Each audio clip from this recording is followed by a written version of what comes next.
Hey, I'm Steve Horvath, and we're going to talk about fishing line. When should I use braid? When should I use monofilament, if at all? When should I use fluorocarbon? Well, let's start with monofilament. Monofilament's been around forever. We know that it's got stretch, which can be a good thing at times. And it's good for a lot of situations. But is it the best? Well, there are some situations where I would pick monofilament line over any other type of line. And mostly that would be in topwater situations. If I'm fishing a topwater lure, especially a smaller one, the fact that fluorocarbon is a denser line and tends to sink will change the action of your lure. So, if I'm using a topwater, especially a small one, monofilament's my choice. Now, when would I use braid? Let's check that out. Okay, braid. It's almost the opposite of monofilament. Has not as nearly as much stretch. Really good in grassy situations, not so good in wood. And not that it's not so good in wood, but when you get hung in wood, it tends to cut into the wood. Or if you have a fish in wood, it tends to cut into wood. So that's one of its drawbacks.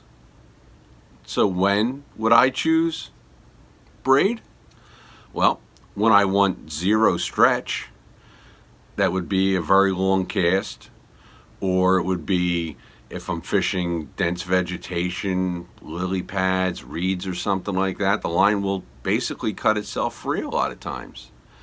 And I know people say never throw braid on a crankbait.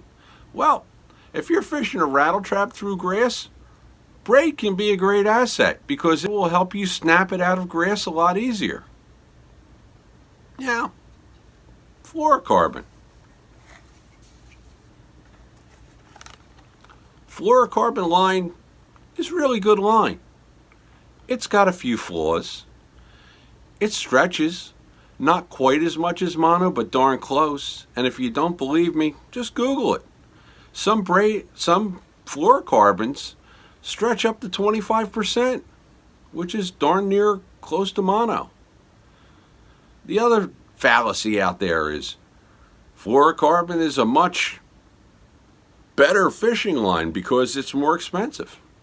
Well, it's more expensive because it's a denser line, it takes more material, and it's a harder process just to make it. Okay? So, fluorocarbon. I use fluorocarbon line probably 80% of the time, with the other percentages of my time being spent on mono. Fluorocarbon does tend to sink faster. Fluorocarbon does tend to stretch a little bit less, and it is definitely more invisible, which is the biggest selling point to fluorocarbon. It's a little bit stiff. You can have some problems on a spinning reel at times, especially when it's really cold. But you know what? That's fluorocarbon. You can't get to heaven without dying, so to speak. You always give up something. So in short, if you're saying, I only use this or I only use that, you're probably missing out on catching some fish. I only use is probably not the right answer in this situation. Hey, for Steve Horvath Fishing, I'm Steve.